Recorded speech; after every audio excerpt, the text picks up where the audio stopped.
Hello friends, आप सभी लोगों का मेरे इस चैनल पे स्वागत है। यदि आपको लॉ से जुड़ी हुई जानकारी सुनना अच्छा लगता है तो आप इसे लाइक, सब्सक्राइब, शेयर कर सकते हैं और ज़्यादा से ज़्यादा लोगों के बीच में इन सब चीज़ों को फैला सकते हैं, क्योंकि मेरा इस माध्यम से अपने ज़रिए से लॉ की जानकारी दो लोगों तक पहुंचाना है।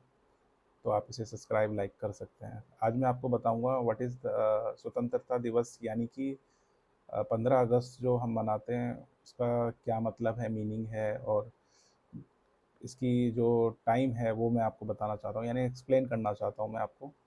स्वतंत्रता दिवस 15 अगस्त को पूरे भारत में बड़े उत्साह के साथ मनाया जाता है। ये दिन भारत के इतिहास में एक महत्वपूर्ण स्थान रखता है, क्योंकि इसी दिन 1947 में भारत को लगभग 200 वर्ष के ब्रिटिश उपनिवेशिक शासन से आज़ादी मिली थी। इसका महत्व कई पहलुओं के द्वारा समझा जा सकता है। बलिदानों और स्मरण के तौर पे स्वतंत्रता दिवस उन अनगिनत स्वतंत्रता सेनानियों के बलिदान को याद करने का दिन जिन्होंने देश की आज़ादी दिलाने के लिए अपना जीवन न्यौछावर कर दिया था।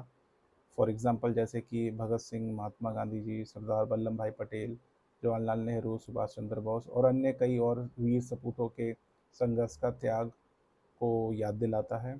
राष्ट्रीय गौरव की पहचान, ये प्रत्येक भारतीयों के लिए गर्व का दिन है। हमारे ये हमारी राष्ट्रीय पहचान और संप्रभुता का प्रतीक है। ये हमें याद दिलाता है कि हम स्वतंत्र नागरिक हैं और हमें अपने देश की संस्कृति और विरासत और मूल्यों पर गर्व होना चाहिए। लोकतांत्रिक मूल्यों का उत्सव, स्वतंत्रता दिवस हमारे लोकतांत्रिक मूल्यों का उत्सव है। 15 अगस्त 1947 को भारत ने न केवल स्वतंत्रता प्राप्त की, बल्कि ऐसे गण राज्य की नींव भी रखी जो न्याय, समानता, स्वतंत्रता और बंधुत्व और सिद्धांतों पर आधारित है।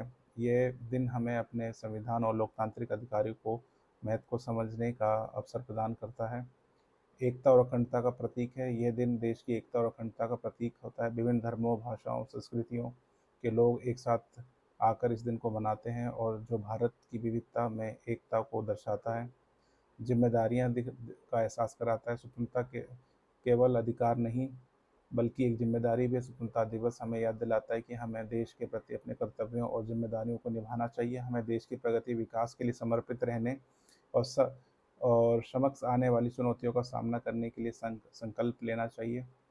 भविष्य की प्रेरणा, ये हमें एक भविष्य के लिए प्रेरणा देता है। अपने पूर्वजों संघर्षों को से सीखते हैं और एक बेहतर, समृद्ध, सशक्त भारत के निर्माण के लिए प्रेरित होते हैं। प्रधानमंत्री लाल किले से राष्ट्र को संबोधित करते हैं, जिससे वह देश के उपलब्धियां, भविष्य की योजनाओं का जिक्र करते हैं, जिससे नागरिकों में नई